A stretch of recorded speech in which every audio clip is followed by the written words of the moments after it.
flawless to broken out. And it's the kind where it just hardens in the pore and it stays there. And when you're doing extractions, it creates an orange little ball of wax. You can try to smush it and it won't even smush. Like, that's how hard it is. So it can create some really devastating acne that needs professional extractions. Yeah, Deanna, as an esthetician, I'm sure how many people come in and they're just at their wits' end with dealing with their skin. I'm sure you have a lot of clients that come in tears because they're so frustrated, because what comes along with acne and skin struggles, it hits a lot of people's confidence really hard. And that's what we wanted to help you. We want people to feel confident and comfortable in their own skin. Welcome to Ask the Beauty Advisor, a podcast that answers your health and beauty questions. Hosted by health and beauty advisor, Deanna Lynn.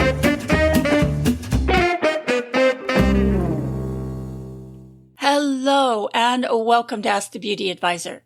This is your host, Deanna Lynn. I'm a licensed esthetician and certified health coach. Now, I'm really super excited about today's show, because I have not only just one guest for you, but two. But before we get started, I have two things I just want to say. If you listened to last week's episode where I promised this time to expand on the topic of Groupon, I've decided to wait due to what's happening to us globally to the beauty business. Most of us just really aren't even working at this time. And when we do go back to work, some things may have changed. So I've decided to save that episode for a later time. Also, I just want to say I want to apologize for my audio quality. I've had a few technical issues that I'm trying to resolve. On today's episode, we're going to be speaking with two very knowledgeable professionals, Danielle Gronich and Kayleigh Clark from Clear Stem Skincare. They'll be sharing their knowledge and experience for treating acne through proper skincare and nutrition. Now, this information and the tips they were so kind enough to share with us today will help you as an esthetician better understand the needs of your acne clients, especially those clients that you just can't seem to get their acne under control. And even if you're not an esthetician, if you're just someone who just can't seem to get that acne under control, today's show will be incredibly valuable to you. This is not information that you could easily find on the internet. Today, we are going to take a deep dive into how to treat acne. So without further ado, let's go ahead and bring our guests on.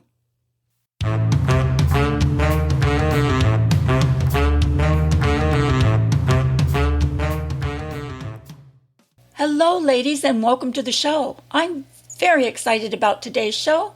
I've never had two guests on at the same time before, so I think this is going to be a very fun show, provided we don't talk over each other.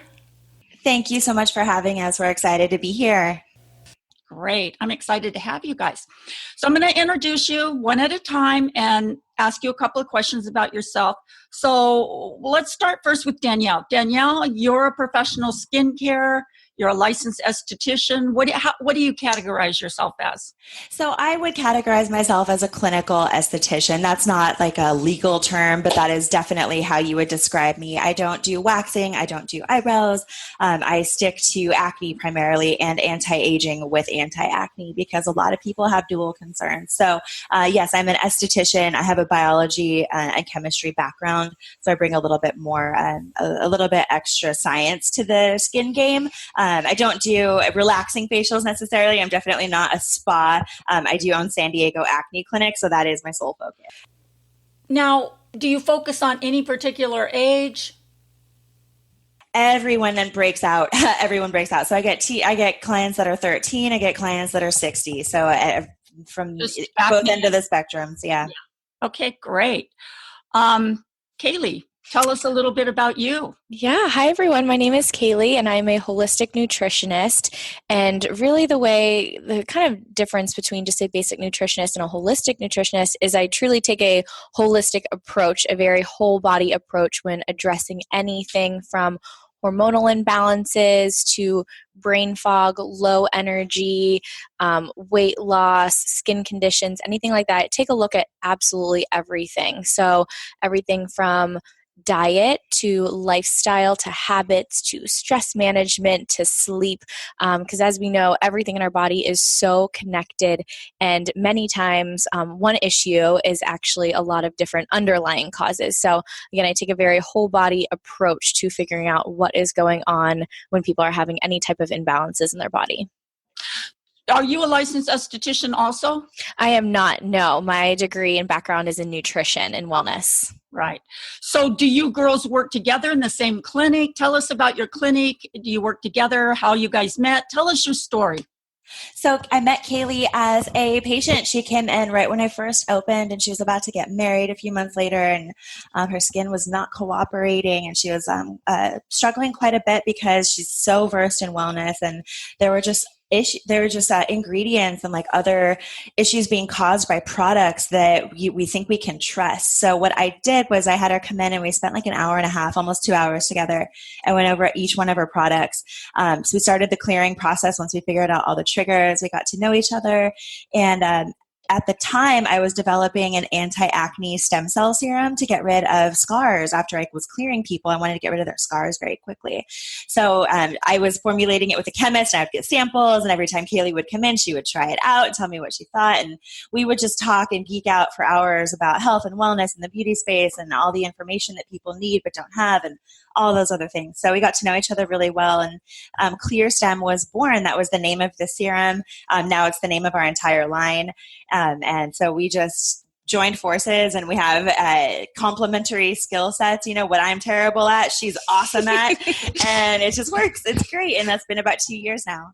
Yeah, we wanted Clear Stem to really be a holistic approach to skincare. So we have all of our products that are very clinically driven and people are experiencing clinical results, but we wanted to take a holistic approach, as in we wanted to create products that had no hormone disruptors, no toxins, were very clean, and then also continue our education about whole body wellness when it came to skincare, because people can be using, the best products. They can be using Clear Stem on their skin and healing their skin, but if they're using other pore clogging ingredient products in their makeup, or their hormones are severely imbalanced because of diet or stress levels, these are things that can seriously affect people's skin. And so we wanted to be able to not only create transformative products, but create transformative education so people can learn all the different aspects that can affect their skin and how to truly heal it and keep their skin clear.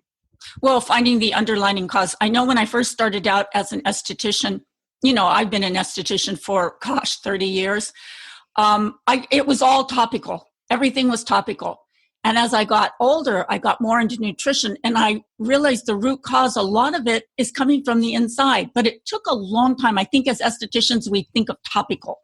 We're kind of geared to putting things topically and not dealing with the inside of our problems. I would agree. And it doesn't help that modern medicine or Western medicine completely all but disregards nutrition. I mean, I think they get like 19 hours of nutrition counseling or nutrition education in medical school, and it was cut from 25 hours. So that shows you how much they value it. So if you have an issue, you go see your doctor, they give you a pill, and wellness and healing does not happen from the pharmaceutical model, especially when you're talking about skin, which is your exit organ that's reflective of all the other organs in your body. So it's really, really important to address all of the internal factors and just see what's going on under the hood, not just topical. So yeah, right. They work hand in hand. So it's brilliant. You guys have a brilliant thing here. I'm jealous. Thank you so much. It is pretty brilliant. We're really excited about it. We literally get emails every day from people saying that they got their husbands using it. Now their husband's skin is great. We get photos before and afters sent to us from people pretty much every day, and it just makes us so happy because it's not just about beauty, it's about relief, and it's about feeling comfortable with your skin. And a lot of the times people that find us have been struggling, and we love to relieve that struggle. That's what really makes us happy. Yeah, Deanna, as an esthetician, I'm sure how many people come in and they're just at their wits' end with dealing with their skin. I'm sure you have a lot of clients that come in tears because they're so frustrated because what comes along with acne and skin struggles, it hits a lot of people's confidence really hard. And that's what we wanted to help you. We want people to feel confident and comfortable in their own skin. Right, exactly. Well, let's start at square one, girls. I don't know who wants to answer this. Probably the skincare professional. Danielle will want to answer this one. Help us understand the source of acne. I looked in your website. You had a great article on the sources of acne. So tell us, how does acne get started? Why do people get acne? That's an excellent question. The absolute root cause of it is a genetic. It's genetic. So if someone in your family had oily skin or acne, you're gonna have the gene for it most likely. So the root cause is something called retention hyperkeratosis.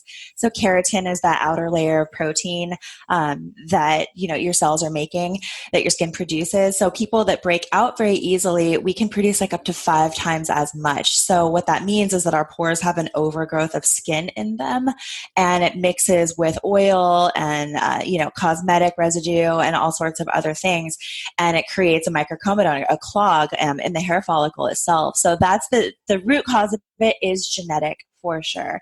Then it can present in different ways, and the severity is determined by what you're putting on your skin and what you're eating. So it's kind of like a flow chart. You either have the gene or you don't. So if you have the gene, then it's like, okay, to what degree? And then you look at how oily your skin is, and that tells you exactly what you need to avoid and what you need to do with your skin. But yeah, people tend to think that they're doing something wrong, or that there's something wrong with their skin, and it really is just genetic at its core. So how do you feel, or what are your thoughts about somebody who may have had clear skin all their life, and then when they got into their late 40s, they started breaking out? That's hormonal. That is definitely a hormonal shift. So our estrogen naturally declines. After I think age 28, it starts to steadily decline. So then you get higher levels of progesterone and testosterone, other androgens and things like that. So you can have clear skin, and then once your hormones do their shift on us in the 40s, you start hitting perimenopause and different stages. That's when it just is a completely different face that you're looking at. So that's why I always recommend to my clients that are in their late 30s, or clients that have just had a baby recently and their skin's really behaving well, I always recommend them to get hormone testing to see what their levels are at when they're feeling optimal, so that they have a frame of reference for when it does change, because it will, and you want to know what your baseline is so you can move forward towards getting it back. Now, I think I told you earlier about somebody who emailed me. I've never seen her skin in person, but she sent me an email. She's in her late 40s. She's having these horrible cystic acnes that swell up all over her face. She actually put tea tree on it, and she burnt her skin. So she's asking me, when she gets these horrible swollen, how can she get rid of the swelling quickly? Do you have any tips for that, something like that? Yes, ice packing. Ice packing is the quickest thing to do. It is so helpful. And you can even get one of those masks that you keep in the freezer, and you can just go to sleep with it. And it's a night and day difference. So ice packing is fantastic. Yeah. The little blue light, there's Dr. Dennis Gross has a little handheld blue light thing. I think it's around $50. That thing can zap the big ones as well. And it's just really, really handy. The root cause of that, though, it sounds very, very common. It sounds like she might be taking a supplement that has a lot of vitamin D in it. It's really common for women to be taking those because most of us are legitimately deficient.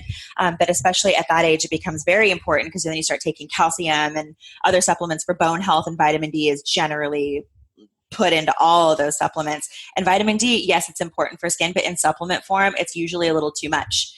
And it's fat soluble, so it stores up and it stimulates testosterone, and that can make the really angry ones that just seem like they are on a mission to wreck your life. So I would have her look at her supplementation first and foremost, but then ice pack in between. Okay, great. Okay, Kayleigh, while we're on the topic of nutrition, there are ways nutritionally that people can balance their hormones. Am I correct? Yes. So it's a big part of it is actually what is throwing your hormones out of whack in the first place, because our body wants to continually balance our hormones, but there's many things that we eat and do that are completely throwing our system out of whack and overloading our system. So the first one is eating too much sugar. And it's not just sugar as in like, I'm putting sugar in my coffee, or like I'm eating too many cookies. Like, yes, of course, like those have sugar in it, but it's a lot of the hidden sugars that people aren't aware of. So for instance, in everything from salad dressings to like nutrition bars. Like if you ever take a look at the sugar content on like a grab and go bar, a lot of times it's like over 20 grams of sugar, which is more than your daily amount. According to the American Heart Association's around 25 grams. I do believe you should be looking for a little bit less. But if you are eating sugars, it should be more than natural sugars. But the issue with that is a lot of people are eating even too many natural sugars. They're making a smoothie or drinking a green juice that has apple and pineapple and berries and banana. And before they know it, their smoothie is like 70 grams of sugar. And so it's hidden in so many foods, mainly processed foods, but even just the overeating of fruits. And so what that is going to do is it's going to spike your blood sugar levels in your body. And when you're spiking your blood sugar levels, that is when you're throwing your hormones out of whack. That your body doesn't know what to do with it. It's having a hard time filtering it and processing it. And you're basically just having a lot of sugar molecules all over your body. And your body just doesn't know how to filter it properly. So it stores in different areas. So it can lead to eruptions and breakouts and also weight gain as well. So sugar is definitely a huge cause. The second one is dairy. If anyone is breaking out, dairy should be the number one thing that they cut out, next to breads, because carbs are sugar. So I forgot to include that in my sugar. So all breads and bagels and pastas and all that's straight up sugar. Sugar and carbs are basically the same thing in your body, because carbohydrates convert into sugar. But going on to the dairy, dairy contains hormones in it. And so when we are putting synthetic hormones into our body, our hormones don't know how to process it correctly. So whenever we have, fake estrogen floating throughout our entire body, it's mimicking the effects of our own estrogen in our own bodies. And so our own estrogen can't do what it's supposed to do. And then it can lead to estrogen dominance, which then can lead to breakouts, weight gain, and a whole other realm of diseases, as well as like autoimmune issues, and it can lead to tumors and et cetera, et cetera. So estrogen dominance is definitely something we want to avoid. But sugar and dairy are definitely the top two when anyone is breaking out. And there's a few other, I think I've read peanuts.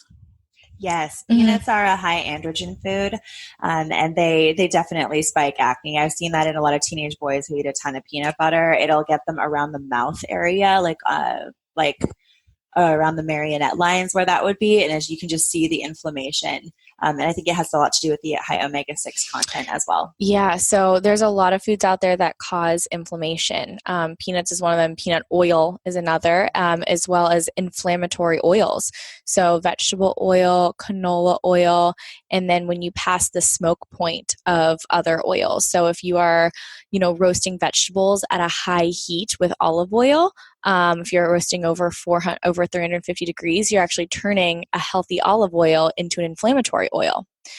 So if you are like roasting veggies, you want to make sure you're using a high smoke point oil, like an avocado oil, is great. But so there's different foods that are on the inflammatory scale, and with that comes, processed foods, sugars, dairies, peanuts, different things like that. But anyone can easily look up an anti-inflammatory diet or inflammatory foods and get a pretty easy answer of what to avoid in their diet. Great. Now, coconut oil. Tell us about coconut oil. I've seen people who put coconut oil everywhere and have totally broken out from it. Yep. Cooking with it, I think you can cook with coconut oil at a high point. Yes. You can. Yeah, that has a high smoke point as well. You just want to be careful about overusing coconut oil products. I'm going to let Danielle touch on why not to put it on your face. But as far as cooking with it, I would just avoid using coconut oil for everything. I'd have like a coconut oil and avocado oil and then an olive oil to use only raw. But making sure you're not cooking everything every single day in coconut oil. Yeah, I agree with Kayleigh about the coconut oil thing. So topically, it's one of the worst things for acne. It just kills me when I see products that are meant for acne or clear skin, or that aren't specifically for non-acne types, but they'll have coconut oil in it as a filler, or coconut derivatives, fillers like maybe like isopropyl myristate and other things like that. Coconut oil is extremely pore clogging. It is basically a solid at room temperature. It is far too thick for our skin. So even if you don't break out at all, you just don't have those genetics and you use coconut oil, it's just sitting on the top of your skin. It's blocking penetration of anything else. It's basically a wax. So it just doesn't make sense to me in any way to have it in a skincare product. And I have seen it turn people's skin from flawless to broken out. And it's the kind where it just hardens in the pore and it stays there. And when you're doing extractions, it creates an orange little ball of wax. You can try to smush it and it won't even smush. Like, that's how hard it is. So it can create some really devastating acne that needs professional extractions. That's how pore clogging it is. Internally, I do think it gets overused, especially in a lot of vegan products, unfortunately. Like all the vegan cheeses and dips and things like that. It's just loaded with a lot of oils. And coconut oil, I know that when I have too much of it, it definitely breaks me out. People don't really realize that fat and oil can act as hormones, or they're the messengers of hormones too. So if you're having a lot of oil in your diet, it's going to have an effect on your hormone. And think about it from a natural perspective. We're not really supposed to eat oil that much with everything. It's not particularly natural. It's just something common in America. Speaking about natural, now that you brought the topic up, you have said that natural products aren't necessarily good for acne. Am I correct on that? In fact, you've actually said that sometimes using natural skincare products can actually be the cause of breaking out. Yes, I find that all the time. And that's part of the reason why we developed the Clear Stem line, is because a lot of clean beauty products and organic products particularly, they pack things like algae and coconut oil and shea butter. Those are like the top 3 natural product ingredients that cause people to break out. And they're great filler agents. They're thick, they're inexpensive, they're vegan, they're fair trade, they're gluten-free, they're organic. They're all the buzzwords that you want and all the buzzwords that people are conditioned to look for. But it just has to do with their density in relation to our own natural oil.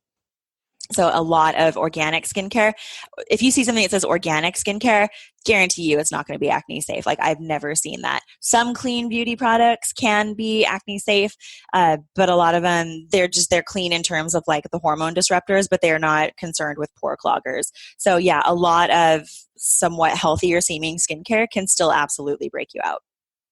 Can you give us a few ingredients that we should avoid?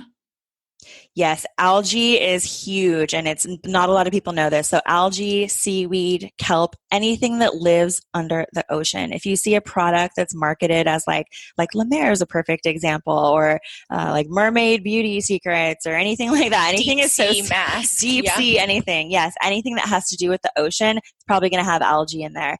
Now, algae, think about this. It lives underwater its whole life in a salty underwater environment. The only way that can survive from like a biochemistry standpoint is if it's made of oil. Otherwise, it would disintegrate. That oil is very thick. It's basically omega oils. So yeah, it's great to eat. It's not great topically.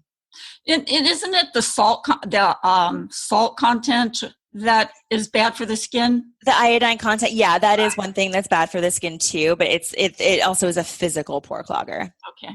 I remember one time when I first started out as an esthetician, you don't know a whole lot. You haven't really experienced skin other than the people in your class. So I had an acne. I got a lot of acne people. I was located right next to a college, and these college kids would come in. I remember putting one of those algae masks on an acne client, and she got so red. It just irritated the acne to death.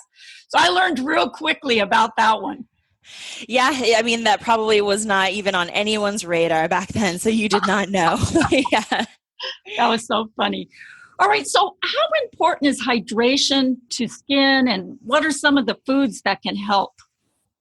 I don't know who wants to answer that. Hydration is unbelievably important to the skin, because whenever our bodies, and I mean, our skin is our largest organ. So whenever our bodies and our skin gets dehydrated, it can cause our skin to actually overproduce oil because it doesn't know what to do. Like, our skin is so confused. So the interesting thing is some people can have dry skin and it physically look and feel dry. Other people can have topically looking oily skin, but their skin can actually be dry because their bodies are just overproducing oil because it's not hydrating enough. And so it's just confusing to our body. So we always recommend drinking at least 3 liters to a gallon a day. A gallon is very much ideal. If you can't quite get to a gallon, at least 3 liters. But you got to keep things filtering through your body as well, because not only for the dry skin purposes and the overproduction of oil and confusing your skin, but also just the general detoxification of our body. Our body detoxes every single day. It detoxes. Our liver detoxes hormones every single day. It flushes out estrogen. We got to keep our blood moving and our digestive system moving. And when we're not hydrated, our liver is not filtering out hormones correctly. Our digestive system is not processing food, breaking it down correctly, moving it through our body, and we can create a buildup of toxins and backup. And whenever things build up in our body, how else is our body going to release it? Well, it comes out through the skin. And so breaking out in general skin health, it's so important to increase your hydration levels. Same with wrinkles. I mean, dehydrated skin leads to rapid production of rapid showing of seeing of wrinkles. And so whenever we're dehydrated, it's quicker and easier to develop and see wrinkles. Exactly. I know there was it was going around the internet, a before and after of somebody who drank 8 glasses of water a day. How she looked, it was amazing. Just the water, it took the dark circles away from her face. It was just amazing how just water, 30 days of drinking 8 glasses of water a day, what it did for her skin. Yeah, I think I saw that one. I think it was like a Stanford publication or something like that. Yeah, I remember. Yeah, water is so important. Now, to piggyback on what Kayleigh said, it's really important too for the skin and the body temperature as well. Like, if you're dehydrated, your body temperature can be a little off, especially if you're drinking like coffee or alcohol regularly, or you're having a lot of sugar, things that speed you up. And that is synonymous with inflammation. So water is essential for not only like regulating body temperature, hydration, and detoxification. It's also just really, really important to get spring water, because that's where you get a lot of the trace minerals that are kind of missing in like a lot of our vegetables too. So I'm a big fan of a gallon a day of spring water. That's what I do. That's what I have in my clinic. I got rid of the Kayleigh super filtered water and switched it out for spring water, and it does make a huge difference in hydration. Also for hydration, if people say, like, I have a lot of nurse clients and they can't be guzzling water all day because then they have to use the bathroom all the time. So foods that pack hydration are also a really, really good assist. Like, those are your apples, your oranges, celery, jicama. Low glycemic fruits that pack hydration can also just be a total game changer. And we get most of our hydration through our food. So for people that are doing intermittent fasting, which is obviously huge right now, it's really important that you have high water quality and high water consumption, especially because you're not eating that much during the day. Now, I know a lot of people have a high acid system, and I want to tell us about how important it is, or how we can keep our body alkaline. Yeah, alkalinization is fantastic. The best and most tried and true way to do this is hot water with lemon in the morning. And I particularly love that because digestion is so important to our entire body health, not only just skin, but stimulating your digestive juices in the morning with a little lemon and hot water. That's awesome. You want your stomach to be hot and full of acid. That's what breaks your food down the best. So that not only alkalizes the body, but it helps with detoxification, and it just helps to prime your body to digest whatever you're going to eat maximally. So that's a really great way to alkalize with another benefit. Another great way to alkalize is celery juice. That's a little more effort than I'm willing to put in. So I generally don't do that, but hey, if I wanted to clean a juicer every morning, I totally would. So that's a great one. Wheatgrass is a fantastic one as well. That when wheatgrass first became popular, everyone was saying, "Oh, it's the same pH as your blood," and that basically what they were saying is that it's alkaline. So that's a great thing to do as well. There's other ways to alkalize too. Kayleigh has if you don't want to do the celery juice every morning, you can actually do a pinch of sea salt or Himalayan salt in your water every morning, and that's actually also going to help alkalize your body. But a quick frame of reference for everyone, people can easily look up alkalizing foods, and it's something they can take a look at that list and just learn how can I incorporate this into my breakfast, lunch, and dinner every day and be a little more mindful about it. Yeah, because what are some of the problems that can happen when you have when you're running on a high acid system? I know it can cause cancer. An alkaline body, I don't think cancer cells, I've heard, can't grow in that, and if somebody's balanced, but it does grow in a high acid system. Absolutely. So I actually went through this by accident. I was running extremely acidic, and not only did it give me mental anxiety, I could just feel that something wasn't right. My sleeping wasn't right. My thinking was different. And the reason was I wasn't digesting things properly. And now a lot of people have digestive issues that they aren't aware of because it's not something that's discussed or tested for in normal routine medical care. So when that was happening, I could see a difference in my skin. It was more inflamed. It was more oily. And the acidity, it basically can come from alcohol in the body. Now, the most common source of that is food that's not digesting well, or people are eating too much in one sitting, which is probably all of us, or eating really late at night. So when things aren't digesting properly, things basically ferment in your stomach and it creates alcohol. That alcohol makes you run acidic. So that is something that's really important to be aware of. And then also just drinking alcohol and caffeine. Coffee in the morning is really not that great for us, especially women, especially as women get older. It's just really not good for us. I've actually cut it out completely. So having an acidic system leads to a whole cascade of negative consequences. And there's things that we do every day that actually contribute to that. So making those minor changes can have a huge impact on your health. Right. Well, I know our time's just about up, girls, because you gave us a lot of information that we could go into detail on, but we just don't have enough time. So real quickly, give us 3 things that make our skin get older faster, and then some do's and don'ts for acne, and then we'll talk about where people can find you. So 3 things that you said age your skin faster? Mm-hmm. Okay. Make your skin look older? Yeah. Number 1, lack of hydration. Number 2, not proper stress management.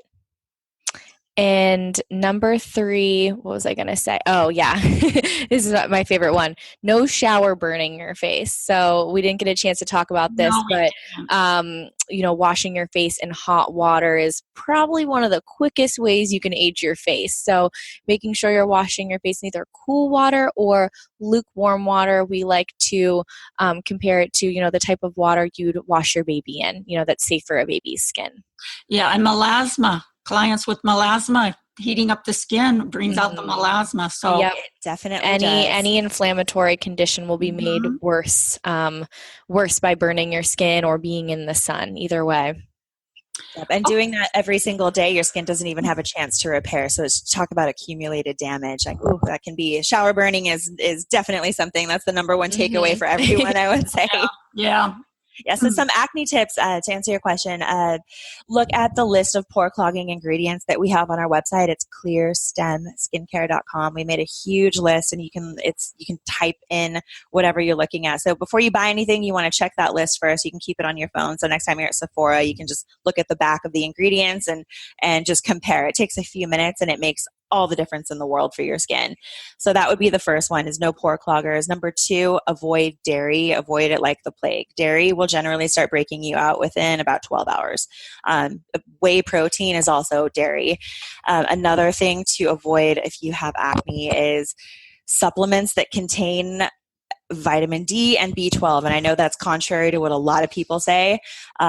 But vitamin D absolutely stimulates testosterone. And when you take it in supplement form, it generally has at least 2.5 times the recommended dosage. And people are taking it every day and it stores in their system. That creates a surplus and it does break people out all the time. So I can't stress that point enough. Great. Wow, you've given us a lot of great information here. So now, where can they find you guys? Say your website again. And before we do that, do you have products that you retail for acne and skincare? And tell us about that. And then do you have a wholesale line and have any training? Where can want to be estheticians that want to specialize in acne? Where can they get training? So tell us all of that. Yeah, so our website is clearstemskincare.com. That's CLEAR STEM STEM skincare.com. And I will let Danielle kick off our products. Yeah, so our entire line is anti-aging plus anti-acne with 0 hormone disruptors. There's a vacuum, there's a void for this category because most people have dual concerns. Even if you're breaking out and you're 24, you still don't want to use products that are going to dry your skin out and make you age faster. And that's usually what happens. And then if you're say you're in your 30s and you're buying all these anti-aging products and they're hidden with pore cloggers, you're going to start to break out again. So there's this huge limbo that most women are in. So we have a line that is completely dedicated. Every single one of our products is anti-aging and anti-acne. They're all anti-inflammatory and they have no hormone disruptors. So it really is the holy grail of skincare. And we can't wait to get everyone on it because people see results generally within a few uses, and you can rest assured knowing that the quality is bar none and that there's nothing in it that's going to mess with your system. Wow. And as far as the wholesale program, we don't have that quite yet, but for estheticians, just email us, send us a copy of your license, and we have a discount code for industry professionals. Okay. And then if somebody wants to get more training, do you do training? Where can somebody get training to become a specialist, an acne specialist? I would say do the face reality training. That's the most comprehensive training system. Yeah, I'm a face reality trained specialist as well. I've added a lot to that core practice, but that's where I started. So face reality is awesome. I love them as a company. Mm-hmm. Their products really work for acne. And if you are an esthetician, you're going to need to know acne. And if you don't, your business is going to be severely limited. So I would definitely recommend the face reality system, at least going through that training and knowing the information. And their website has a lot of useful info as well. It does. And the training's not overly priced either. I believe they just raised the price, but it's worth its weight. I would pay triple that for sure. All right. Good enough. All right. Well, I want to thank you girls for your time. It's been a pleasure having you on. I have to have you on again because there was a lot that we could have talked about. Maybe we can do a question and answer with some clients. That'd be great. Let's do that. We can book that right now. Yeah, let's book that now, and I'll send out some social media, getting some questions that clients may have, and then I'll bring you guys on and you can answer some questions from some of the listeners of Ask the Beauty Advisor. How does that sound? That sounds perfect. Yeah, there's so much that we didn't even get to. So maybe we could do 3 more of these. Oh, we really could. So we should. All right, so let's plan that. I'm going to say goodbye to you and hang on, and then we'll talk about that off air. All right. Great. Okay. Thank you. All right. Thank you, girls, again. Have a great day. You too. Bye.